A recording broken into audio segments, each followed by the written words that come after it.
Good evening. Good evening. If some of you would like to turn your chairs, feel free to do that at this time. It is great to see all of you who are here this night. Many of you are people in the know already, so some of what you're going to hear tonight will not be too, too new, but I think it will be good for us to kind of review and to then look forward to see what we've got going on in 2018. So as we get started tonight, if we could start with a prayer. God, we give thanks for this church, for the people who comprise it, for the love that you flow through it. May that love leave the building and find its way into the community. May that love find its way to our hearts and lead us to convicted lives of faith. As we consider our theme from this morning, may what we believe be what we live. We give thanks for the gift of your Son who draws us together this night. We give thanks for the opportunity to be around table and to hear news and to dream and to scheme and to think. To be able to have food together. Thankful for the hands that have prepared that food for us. To share a cup of coffee or some lemonade. Refreshed. May this be a night of refreshment. May this be a night of communion. May this be a night of gathering for a family who keeps their eyes set on you. So pour your Spirit into this place. Help us to know you're here. This we pray in Christ's name. And the people said, Amen. So if we were to do a line-by-line listing, which is what our budget report basically is a line-by-line listing of all of our ministries. We would remember that this year we continued the Fall Festival, that due to your generous gifts, we had a Christmas party for somewhere around 75 people with special needs and almost 95 people in this room between ourselves and the students who come over from WIU, the culinary students who come over and help with that. We rang the bell. Christian Ed had family events, including bowling and movies and crafts nights. Our College of Elders met. Our elders had a retreat. Our Disciple Women and Spirit Sisters continued to meet. Our Disciple Men and Third Thursdays men's group continued to meet. We had book club and sewing ministries, socials, Sunday schools, Sunday school celebrations, children's pageant. Thanks again to Barb Haupt, Norma Kentner, Carol Lee Sellers, and Nancy Reed for their involvement in that in a very unexpected way. We had bereavement meals for folks who needed to come and sit around tables and just hang out. I don't know what else I might have forgotten. But those are the things we always do. In 2017, we did even more than that. We had another mission trip to Lake of the Ozarks at Camp Wonderland. And just in case you're interested, we will have another mission trip this year in 2018. We will be going to Indianapolis. We're staying at Allisonville Christian Church. They have a bunkhouse for us. So at one point when we were thinking about going to Indianapolis, we thought we might be sleeping on the floor. Thought we might need to pack some air mattresses. But we're going to be sleeping on bunks, and if you have the chance to spend 4 or 5 days away doing work for others with a really good group of people, then we hope that you'll think about coming on the mission trip in March. This last year, we became the host site for cluster youth events. We've been trying to plan those for quite some time. We tried to get them going in the spring of last year, but it took us till the fall to get those together. Some of you may have heard that we had 4 churches that were going to get together. One of the churches didn't quite make it to us. They had a bus accident on their way here, and that was not expected. But we were able to make a prayer card and send to them in the mail from the 3 churches that were gathered here, and they were grateful for that. Fortunately, they were not injured anybody seriously. And we look forward to hosting the next Cluster Youth event, which will be here March 18th, the last Sunday of spring break for us. We had 4 of us that attended General Assembly in Indianapolis. Ann Ingersoll and Jack McKinnon were voting delegates for our congregation. I attended as well. And Grace Foster was a representative and voting delegate for the region as a young adult in the region. That was a very good event. It was a time when we were able to bring on our new General Minister and President, Teresa Owens. She's amazing. If you don't follow her somewhere, if you don't look at the denominational website from time to time, I think you should. You'd be very impressed with our new General Minister and President. She's going to lead us for a long time, and she's going to lead us very, very well. And it was an exciting time to see her installed as the General Minister and President of the Christian Church, Disciples of Christ, in the United States and Canada. That's who we are. And while we can be ourselves here in Macomb, we are connected to the church in Canton and Rushville and in this small area, in all of this region, but even beyond. We are a connected church in covenant with each other. When we take our special day offerings, that's why we do that, to hold up our end of that covenant with other churches in our denomination. So to be at assembly and to remind ourselves of that was pretty wonderful. In 2019, the General Assembly will be in Des Moines. So if you didn't go 4 hours toward Indianapolis and you'd be interested in going 4 hours toward Des Moines, I just pointed the wrong ways, by the way. Des Moines would be that way, and Indianapolis would be that way. I do know my directions, but not in this basement. I always get confused in this basement. It would be great for someone to think about going and being a part of the assembly. One of the really wonderful things that happened this last year, and my list is not in any specific order, and my list may not be complete, so there may be things that you would remember about 2017 that I might not. But one of the really wonderful things that happened was that our church, in particular, was instrumental in starting a new group here in town called the Interfaith Alliance of Macomb, I AM. Part of the reason we use that language, I am, is because in 2 faith traditions, that is the name for God. In the Judeo-Christian traditions, in the book of Exodus, when Moses is asking, okay, you want me to go to these people, but who do I tell them sent me? And God's reply is, I am, or I will be who I will be, or I am who I am. And so that's part of the reason we took on that name.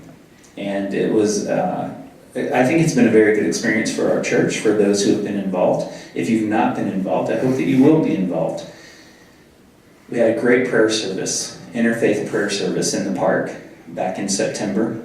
And I want to extend special thanks to Jan Rockwell for all that she does for that organization and all that she continues to do. There's a contest right now for school-age children to write what they believe about peace. I think that's an excellent idea. I think that in the early summer there will be an opportunity for us to get together again, and who knows, maybe we'll have another event like we had in the park coming up in September, but we don't know that. Whatever happens, happens. It's a group, and we're not in charge of it, but we are part of it, and Jan, you're a great facilitator for that group, so thank you. Our church is continually represented in regional ministries. Ann Ingersoll serves the youth committee. This last week she was with the personnel committee because the region is about to hire 2 new people, one in communications and one in ministry with children, youth, and young adults. She was looking at the finalist papers, and they were getting closer and closer to having final interviews, and maybe we'll hear something in these next couple of months about who is hired to do these types of ministries. Aaron Munir and Zeke Magic are part of the Regional Youth Council. They have helped lead 2 events. They were installed as Regional Youth Cabinet members back in November, where we sent 8 people to the Regional Youth Summit. He and Zeke just led the midwinter event in Eureka, and they will be taking the lead on planning whatever youth events happen at Regional Assembly, because now they're the oldest members as sophomores on the Regional Youth Cabinet. And so we're very proud of you guys. Please tell Zeke that for all of us. But we're very proud of you guys. And to see them, ask Ann. She's seen them in both events now. I've only seen them in one. But she will tell you what good leaders they are becoming. I am still the moderator for the region. That will end for me in October at the Regional Assembly. The Regional Assembly will be in the Bloomington area, I believe. And Sue Adams is on the Regional Assembly Planning Committee. So these are the ways that our church is represented at the regional level. This year we added a spiritual life retreat for the whole of the congregation. We've had an elders retreat on an annual basis, and the College of Elders, of course. But this year we added a spiritual life retreat. I think we had about between 15 and 20. Does that seem about right, those who attended? I think we were 3 tables, so we were probably more than 15, but not quite 20. And so I think we had a really good event. I think it was a nice time to be together. I think that it was an opportunity to ask questions and think about faith in ways that we just don't get that opportunity necessarily. Because a retreat, is like 6 hours. Church is, depending on how long I preach, a little over an hour, a little under an hour. Sunday school is not attended by all of us. Probably one of the priorities that we need for this year is a Sunday school concentration. You're going to hear a little bit about that for the younger children, but we need something also, probably more for adults moving forward. But we're going to take baby steps about that.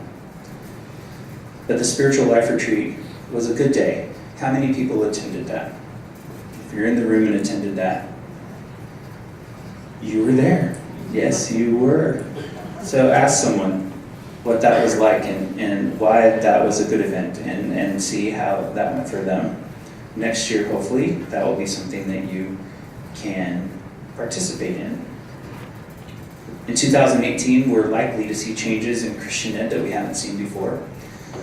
Still working some things out at the committee level, so I don't want to get too far ahead of the game, but today we had a meeting. I wasn't there, so I didn't have a meeting, but Norma Kentner, who has taken on Christian Ed chair this year, and thank you for that, met with our children's teachers for both children's church and for Sunday school. Y'all, as my Kentucky friends would say, I'm very excited to announce to you that starting next Sunday, we have enough kids in elementary. We have enough kids in elementary to have 2 classes. We will have a K through 2. We will have a 3rd, 4th, and 5th, or JYF, Junior Youth Fellowship class. That's exciting to me.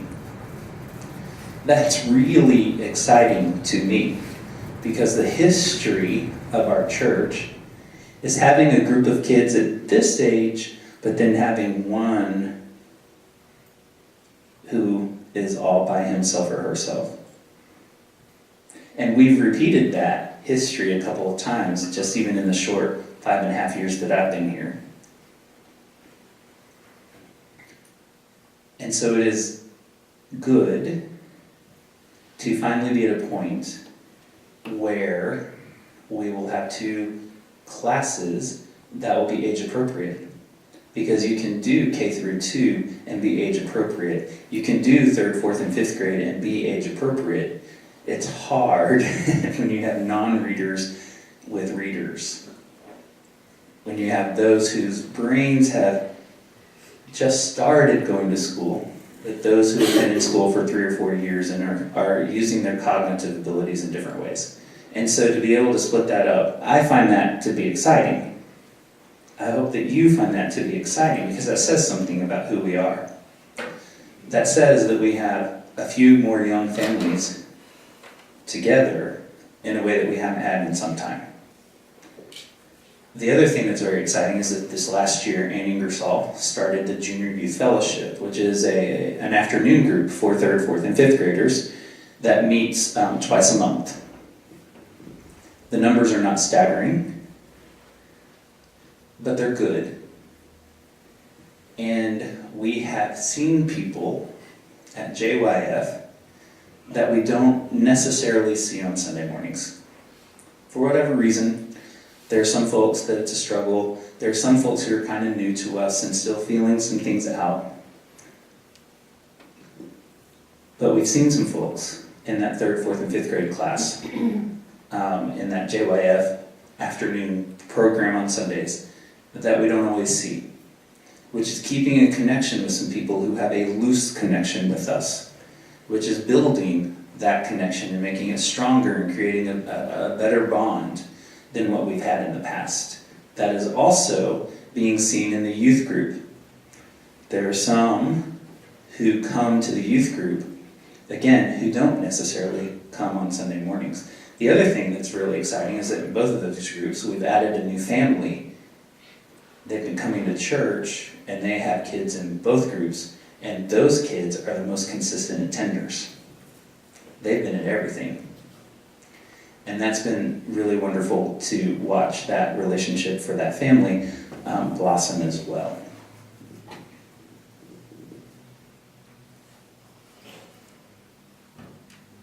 As we are looking ahead to 2018,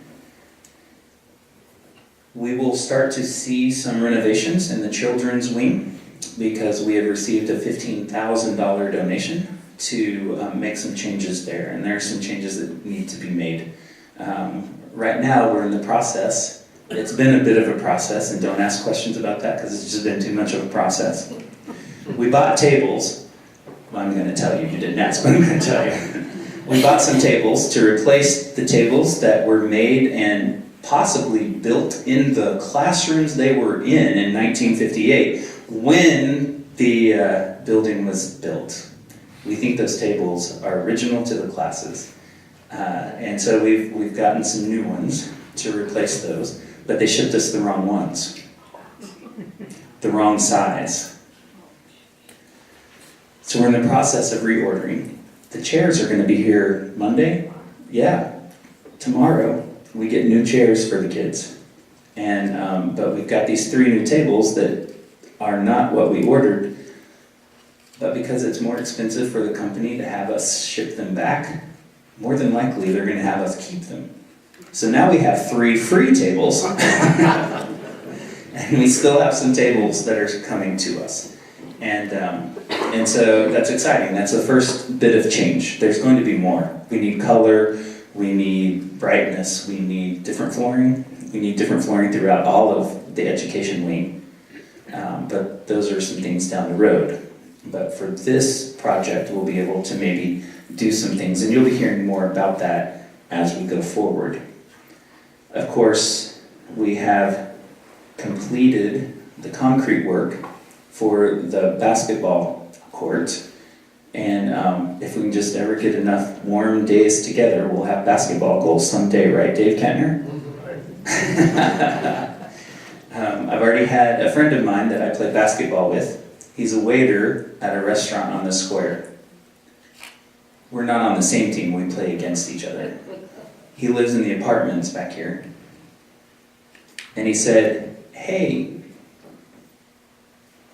is that going to be a basketball court?" And I was like, "Yeah." And he was like, "Would it be okay if I went over to play?" And I was like, "That's why we have it." And so people are noticing it, whether you meet them or not, but this guy that I play basketball against on Sunday nights is excited that we have this coming in and is looking forward to coming over. I know that seems crazy, but it's a connection. it's a connection. It's not the normal connection. It's not the 1950s kind of connection, but we don't live in a 1950s church anymore. Our connections have to be different. Our way of inviting people to church has got to be different. It can't just be that everybody's going to come to church, and we know that that is not the case in 2018.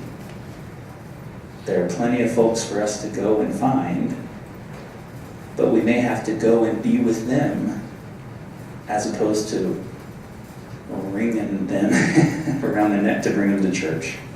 I think that is exciting that we can find a lot of different ways to be with folks. And it may not seem that significant, but it's a little significant. It's a little significant. And I think that's what we've got to continue to be about.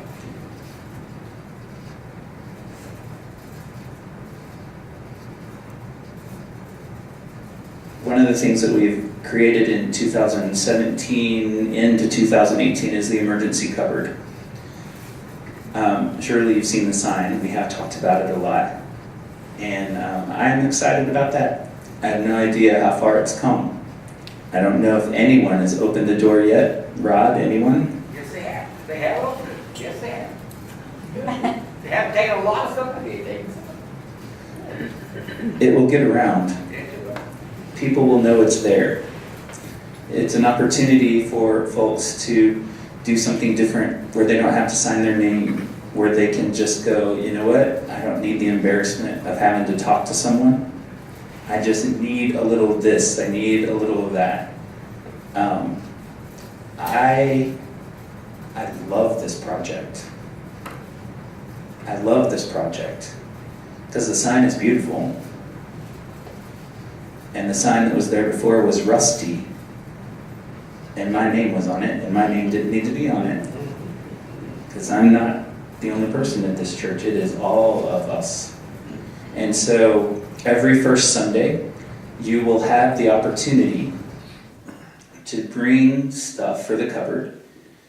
And and during the children's moment on that first Sunday, so those of you who might be the children's moment person, and on the first Sunday, that would be your day to be able to go, oh, I can do stuff about the cupboard. Because we'll send the kids like we did earlier in the year for Thankful for a Home, for Samaritan Well. And they will come and they will take your donations. That has been a fun thing to watch in worship. Well, it's fun from where I sit. I don't know how fun it's been for you. I would share a story that Bill Froome, I wasn't going to name him, but I'm going to name him now. Bill Froome was sitting with his offering beside him on the first day that we collected for Thankful for a Home, and one of the boys, and I don't remember which of the boys, came and put their bag out, and Bill just put part of his offering into that. And then Lily came up, and she looked at him, and he's like, I just put mine in, and she looked at him, and she looked down at the rest of his offering. And he was like, you're right, I do have some more here, let me just put that right in. It's not meant to be pressure, but you know, how can you get away from a cute little 5-year-old girl, right? But it is an opportunity for us to do something a little different, and to have this cupboard, and to, I think, try to represent ourselves as a church that does mission for other people. We do that so well. You've already heard about 10 things that we've done for the community this year. But this is another way, another opportunity for people to go, well, that's a great idea. Do you ever pass those books? You know, they have these cabinets out in front of churches and YMCAs and different places in town, and you can take a book to read or put a book in for someone else to read. This is just as important, if not more, I think. An opportunity for people to just, without embarrassment, without having to say where they live or why they are in the mess they're in, to get a little comfort. And for us to be able to provide that, I think, is really wonderful. I think there are two important things that you need to hear. Things that have happened and are happening. The first of those are some staff changes. At the very end of December, we had a resignation from our administrative assistant, Debbie Abernathy. And that was literally the week we were putting together 3 bulletins for Christmas Eve, and then the next week I was going on vacation, and then I got a little sick, and some of the other people got a little sick, and then transition in leadership, and we just got a little behind in trying to get into the search process. But God works in funny ways. We can put something in the paper, we can advertise on our sign, and we can wait weeks and weeks and weeks for applications. Or we can have 2 applicants show up on our doorstep. And that's what happened for this administrative assistant position. We had 2 applicants just ask if they could interview for the job. And we were like, yes, please. I want you to know that our personnel committee went through and did a lot of due diligence, trying to figure out what was best for our church in this moment, continuing to think about, but especially looking at our database system, which has been a source of frustration for the church. We went through the interviews, and as a result, we have offered the position, and Erin Jacobs has accepted the position, and we couldn't be more thrilled. She's a mom of a 16-month-old child. She has her own business in town, so if you like massages, you can call her at her other business and book a massage. She is married to a coach who is the strength and conditioning coach for Western Illinois University, and we think she's going to be a great addition to the staff. Those who are on the folding team, so Janet and Myrna and the Bergs, have had the chance to meet Erin on Friday. She came in to get a little bit of training, and that's what's going to happen this week. She starts on Tuesday, and she's going to work 9 to 5. Debbie is going to come in and do some training with her in the late afternoons and continue to work with us for as long as we need her to. And then eventually we will make that transition all the way. Bill Froome is going to continue, which you may not have known. Bill Froome was doing he did our newsletter and all of our bulletins in January. He's going to do the bulletin for January 4th, and then Erin will take over so that she can kind of come into the position a little bit slowly, try to get some things figured out, get used to the computer, try to figure out the programs, all that kind of thing. Because of our belief in her computer skills, we're going to stay with our current database. We believe that she will gain the expertise, because she won't have it walking in, but she will gain the expertise to be able to utilize the system in maybe ways that previous administrative assistants have not been able to do. That continues to be a source of frustration. Of course, we will start to look at other options, but we're hopeful that we won't have to make any changes with that and be able to move forward with Erin. So that is a very exciting staff change. Are there any questions about that? I felt like it might have been a little confusing, Bill. When you say database, what do you mean? CDM, the system that we use for our finances, as well as our tracking of members and different things like that. We're on it. Trust me, we shopped it around, we looked at accountants, we looked at different databases, and we looked at different things, but we were on a time crunch to make some of those changes, and so we think not making the change is better than doing something hurried. And so we will continue to go with this, and if it doesn't meet our needs with Erin, it will never meet our needs. And so if we can't get that done, then we will make a change. Is that fair to say, board chair? Yeah. So, but we believe that she'll have the skills necessary to become an expert. We really do believe that. Can I bring up one point about that system? Just for your information, it does have a lot of cross checks, so we don't miss things. We don't you know, you have them on the church roster, and then you have them on the pledges, and you have them on other mailings and stuff like that, that you can do blind lists, you can do stuff like that off of, and interact with different things. Before, we were kind of having one program in Word Perfect, and one in Excel, and one in whatever. This kind of pulls everything together. I would like to celebrate that what Debbie has been able to do for us is that she has computerized all of our funds, including our trustee funds, into CDM, and in the past that was not done. So things are easier out of the office when it comes to some of that tracking than it's been in the past. And so it's just a matter of now utilizing the whole of CDM better than what we've done in the past. Last year we were in the process of trying to hire a youth minister, and we had information out for weeks and weeks and weeks and weeks that turned into months and months. Eventually we had 4 applicants for that.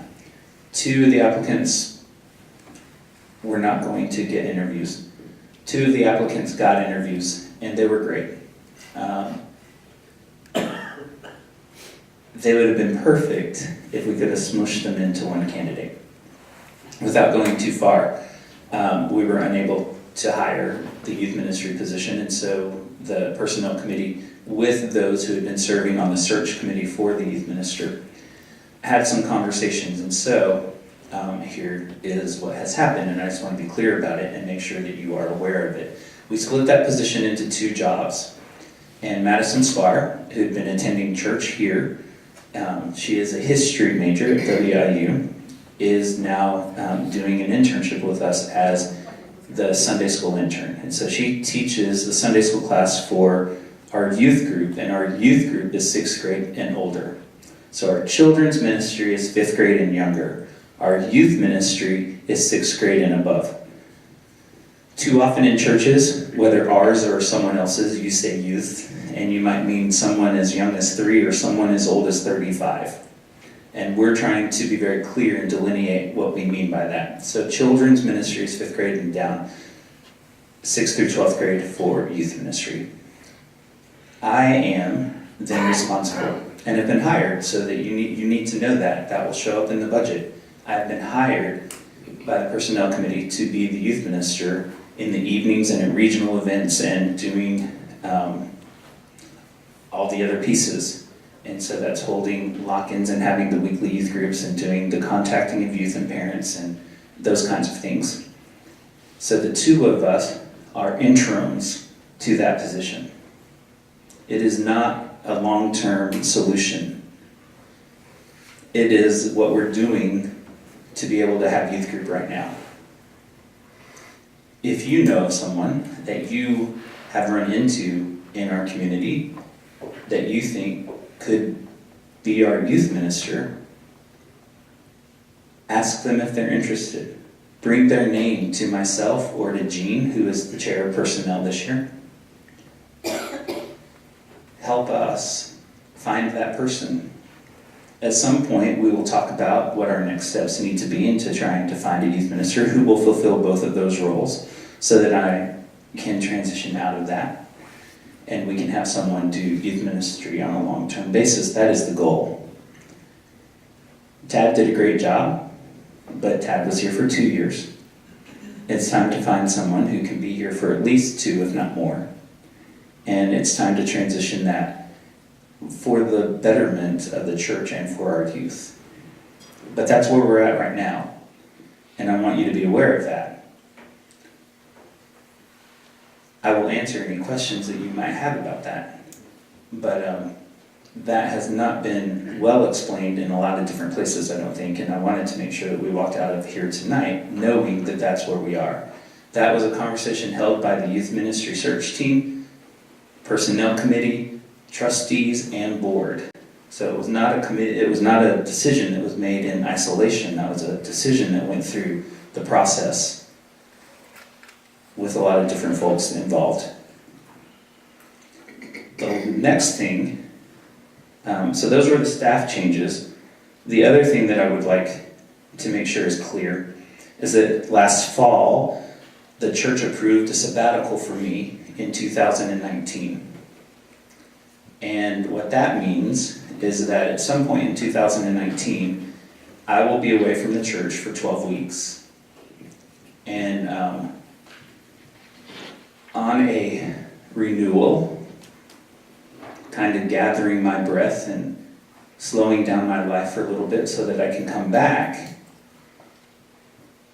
and serve. There will be some who may think that, oh, he's just going to take sabbatical so he can go find a new church. That is not the case. It's not even allowed as part of the sabbatical. There's an agreement that I would, for 1 year, at the end of the sabbatical, continue to work for the church. That is an understanding, it's a written agreement. We are seeking some outside funding for that. So we will be putting together a group of folks.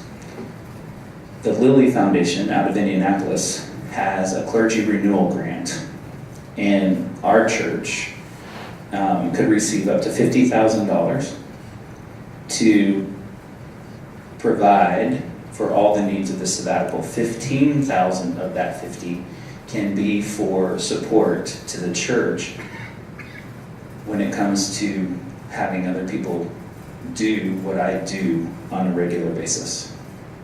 So if we do not win that, well, my sabbatical will look a lot smaller. And what will happen then is that I'll compress some of my funding to that I get from the church for different types of events, and just kind of compress that into a sabbatical budget, and we'll go from there. I know that there have been some who have heard about others asking their churches for exorbitant amounts. What I'm going to tell you now is that if we don't win that Lilly grant, am I pointing towards Indianapolis? If we don't win that Lilly grant, we'll do it differently, which is not a problem for me. But this is an opportunity for both of us, you as church, me as your minister, to renew ourselves, to come back more committed than ever, to being the type of church that we always want to be, that we hope to be. And so that is something that you need to know, is that that has been approved. It's part of my contract, and I was available after 5 years to take 3 months, but I'm waiting until 7.5, 8 years, something like that, by the time I'll take. 6.5? 6.5, according to my wife. Yes. I know you've told us, but what are the dates that you're planning to do the sabbatical next year? No, I have not told you because I don't know. So in the planning for the sabbatical, that's what I think we need a committee that needs to get together. And it doesn't need to be a large committee, but a committee nonetheless that needs to get together and start talking about what we want this to look like, and then to see what time of year best fits. So, and then Ann and I also need to have that same conversation, what fits our family schedule as well as the church calendar, meld that all together, and then by the time that we send off the grant, every day of the sabbatical will be presented to that committee to take a look at. I got it. Yes. As far as I know, and I'm sure I could be wrong, I don't know that we've gone through a sabbatical with anyone, did we? Didn't Jim take one at one point? I don't know, but are there resources for what we contribute towards the sabbatical as to what we do to help you? I've not seen any. And another question, do we hire another minister for 3 months, so we have some continuity? That is, that's all part of that conversation. Do we want to hire someone to come and be a 3-month interim? Do we want to fill the pulpit with someone new every week for 12 weeks? And just have special speakers, so we could bring in our regional ministers, which at that time there will be 3 or 4 of them. We could have them all take a Sunday. And it doesn't mean that we still wouldn't do that, even if we had someone doing interim work. It just depends on how much we will expect out of our elders, I think, during that time. So I think there's conversation to be had. There are many ways to do it. I've only taken one sabbatical in my life. It was in 2002. And the way that I took that sabbatical is that I took 3 weeks off and I worked a week for 4 months. So I had those 3 weeks, and then I came back for 1 week and worked 90 hours a week. Only to then go back off to the sabbatical exhausted. So the 12 weeks straight is the way that we need to do this. I've experienced it another way, and that was not a great way. I don't think it was great for the church. It wasn't great for me. This is an opportunity for us, all of us, to, if we listen to what the Lilly Foundation provides to us, and we see this as an opportunity as opposed to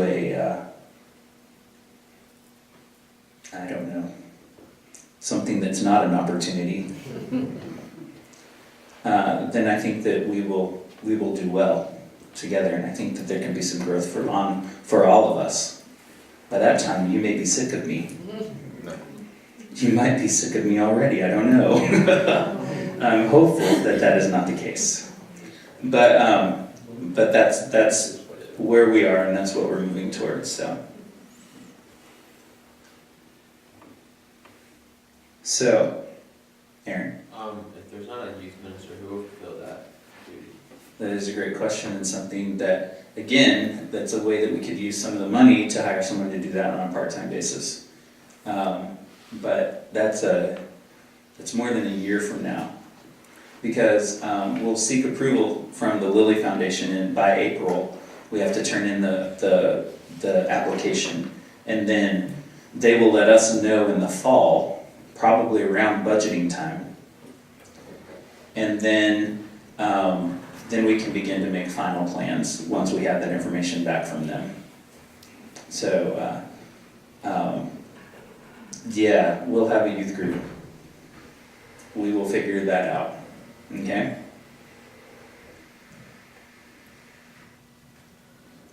At the College of Elders, I asked our folks to do something that seemed a little morbid.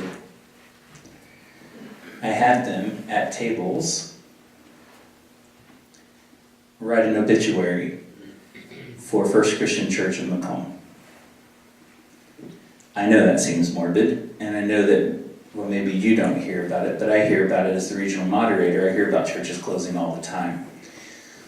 But there was a purpose for that. Because when you write that, you begin to see what you value most in the church. So when you look at an obit for someone, you see their life, and more often than not, the best part of their lives, right? And so it was a really interesting process. I think I can share that one table decided that the church was going to close in 2067, and that I was still going to be the minister. At which point I would be 100 years old. And so I thought that was kind of fun. But what I want you to do tonight, in your groups, at your tables, I want you to think about come to an agreement. Don't be general. Be very specific. I want you to come to an agreement about the 3 things that 35 years from now you would like First Christian Church Macomb to be known for, to be remembered for, to have a legacy about. 3 things. You have about 5 minutes to get this done. And so write it on one piece of paper,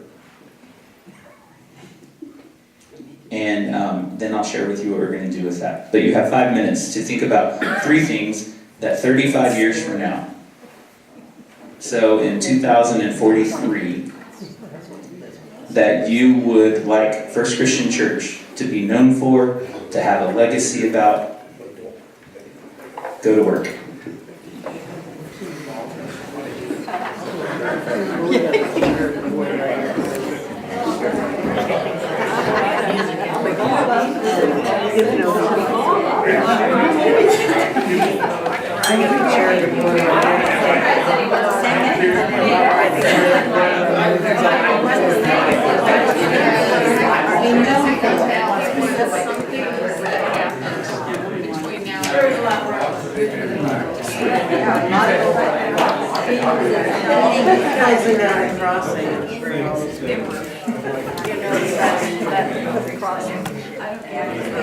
Churches that are hot for several years.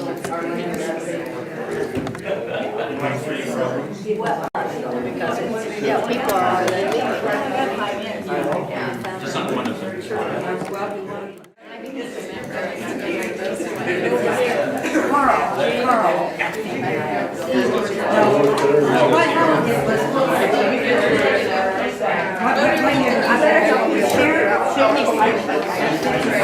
He was graduated. Okay.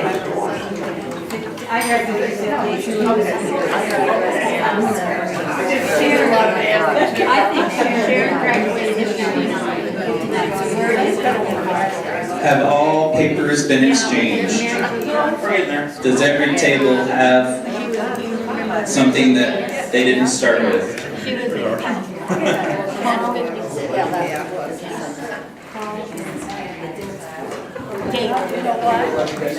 So we're gonna start over here. And everybody knows from what table the papers came from, so I would ask that you would read what the other people said, and we'll just move the microphone around. Here we go. Okay, number 1, quality music and worship. Oh, that's not the right one. It's just 1, 2, and 3. Oh, you've got circles. Okay, I get it. Okay, I thought you had a lot more than 3. Feeding the hungry, loaves and fishes, outreach, mission. Number 2, education programs for all ages to grow active membership? Yes. Okay, sorry, I'll read that again. Education programs for all ages to grow active membership. And number 3, ecumenical, working with other faiths.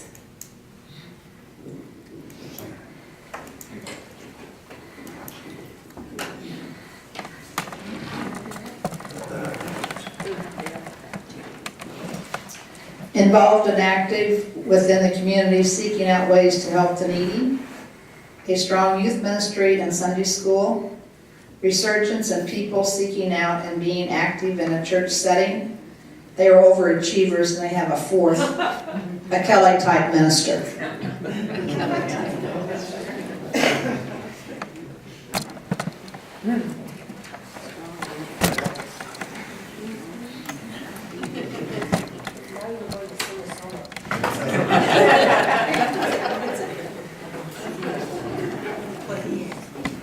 Okay, we've got this table back here, I believe.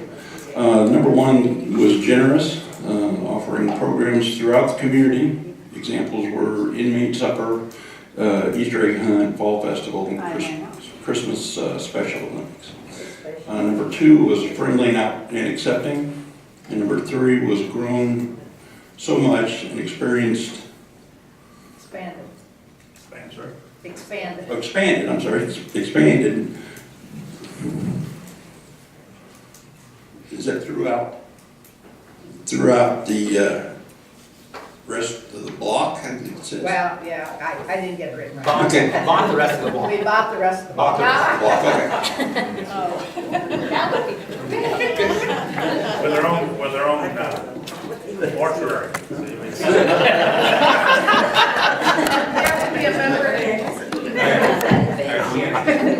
You joke about that, but churches are probably going to have to come up with some alternative ways of funding than they used to do. So you joke about that, but you never know.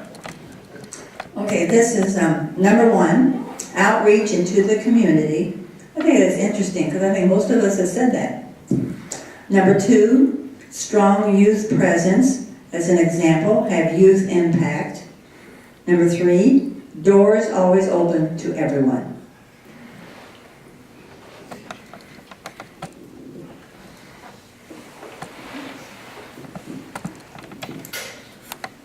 I got 4 here as well. Reach out to the community, compassion, and I think it's a large youth program, okay? And open-minded to all people, including those with different lifestyles. So there's 4. If it's okay, I'd like to collect those. I'm going to put them in a time capsule and in 35 years. I'm just joking.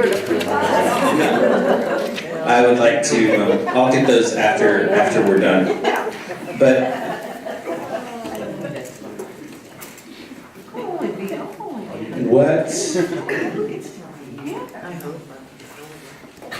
what we want to be remembered for. What we want to be remembered for. What we want our legacy to be about is what we have to work for today and tomorrow.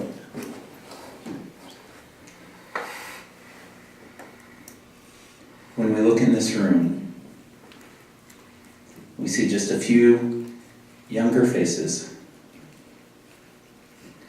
And we see a lot of folks who have done and done and done for this congregation.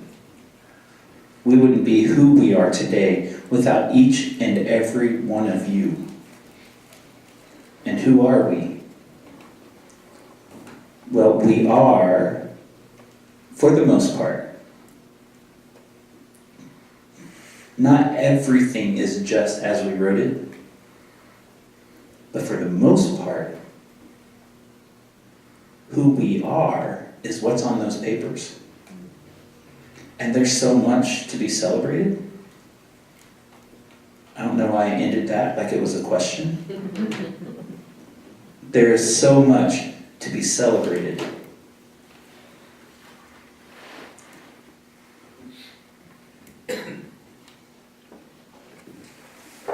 I know that it can be tough. Feeling like I have done this and I have done that. But you, my friends, are the mentors to the people who are coming. And they are. They're working their way to us. They're working their way to us in a variety of ways. But they're working their way to us. Our Lenten theme is faith on the move. You might remember last year we had lots of sermon series that used the word story, talking about the story of who we are. We spent a year trying to engage the story of First Christian Church with the story of the gospel. That's what we're going to try to do again. What does it mean for you to have a faith that is moving, to have a faith that is not complacent,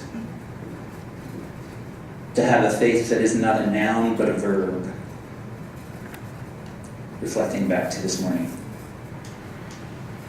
What does it mean for us as a church to be a church on the move, to have a faith collectively that is on the move, that is a verb, that brings peace and hope and love to our community? That's who we're to be. It's who we've been.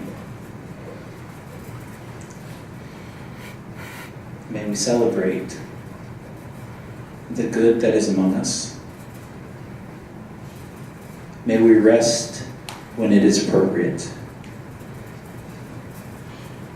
But may we also keep moving forward, not just in programs, but in our scripture reading, in our prayers, in our socials, in gatherings like these where we can think and dream and hope. And may we always remember, just like going to the communion table, may we always remember the presence of God is with us. So that is my encouragement to you, moving towards Ash Wednesday and into Lent and into Easter, that we can be that moving, living church.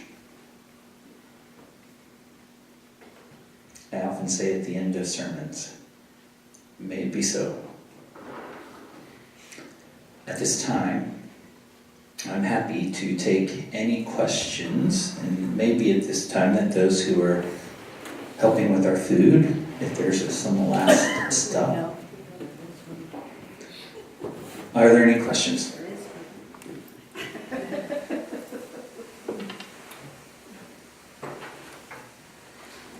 Well, with that in mind, yes.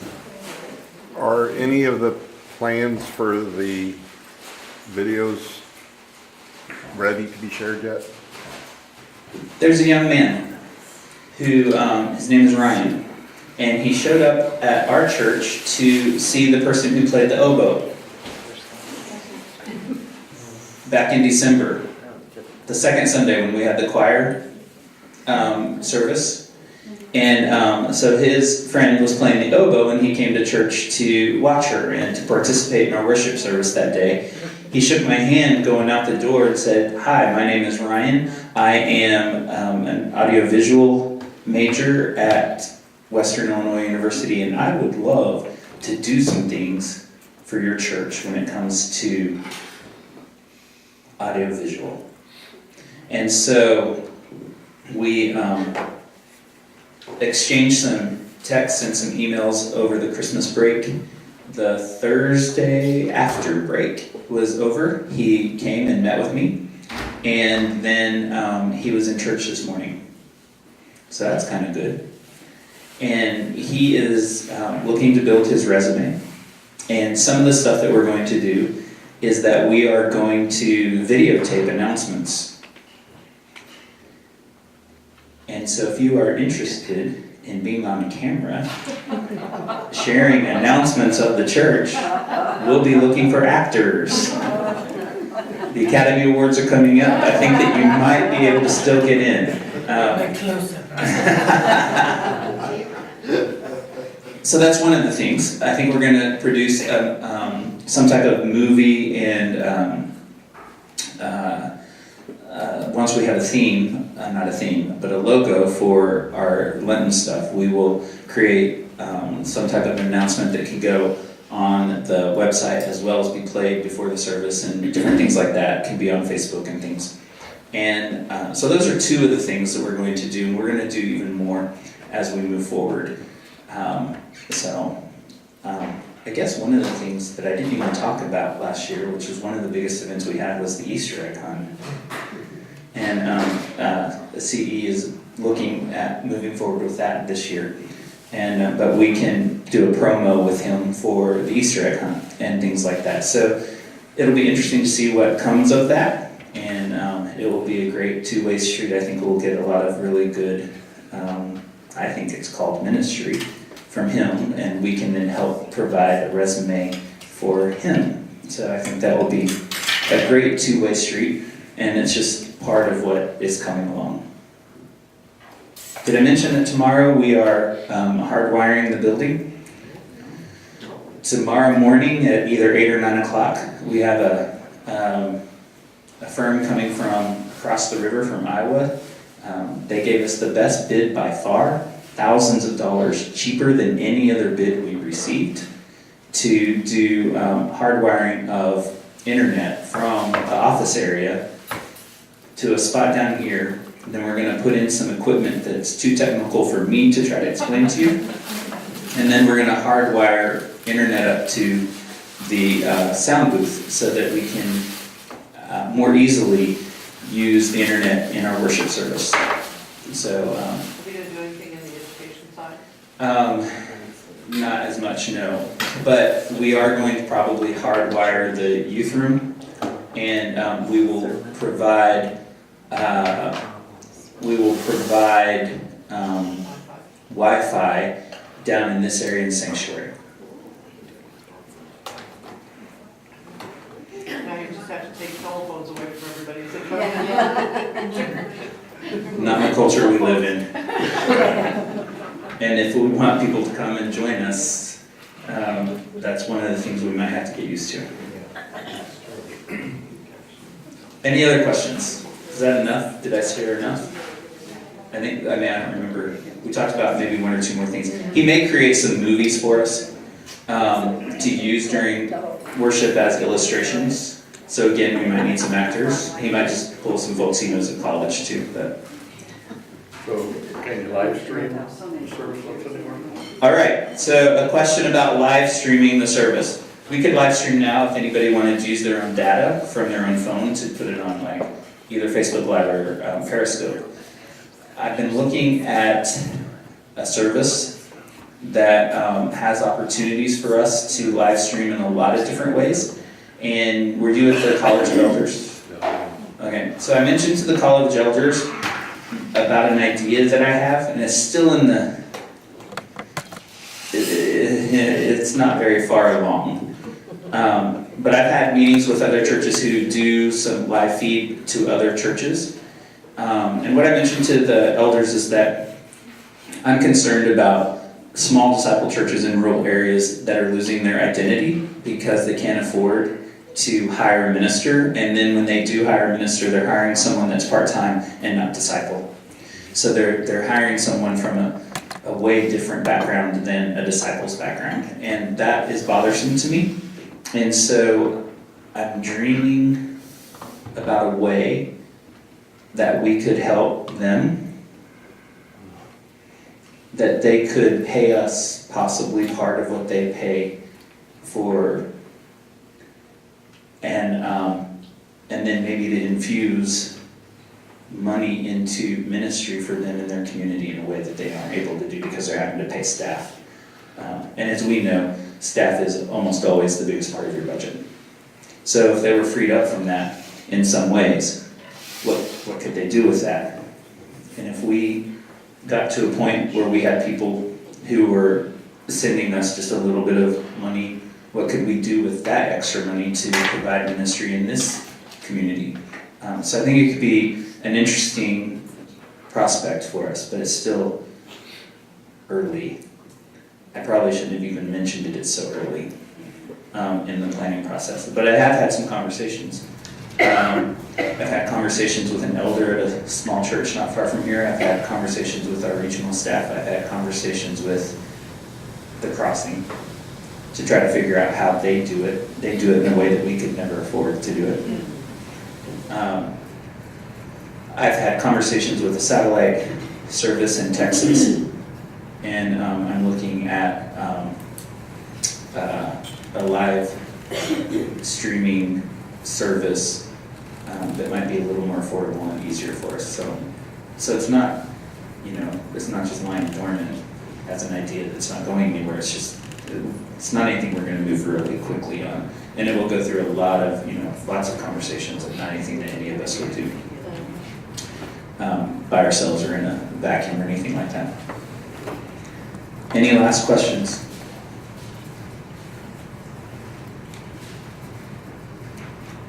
The shorter answer to that, though, Bill, was yes, we could live stream a lot more easily. That would be the short answer. All right, thank you so very much for being here, for hearing, for thinking. You may have questions that come up along the way. Please ask them. I think it's pretty much time to eat. Are you ready for that? So please say thank you to those folks who are getting that ready for us. Thank you again for being here, and let's enjoy the food.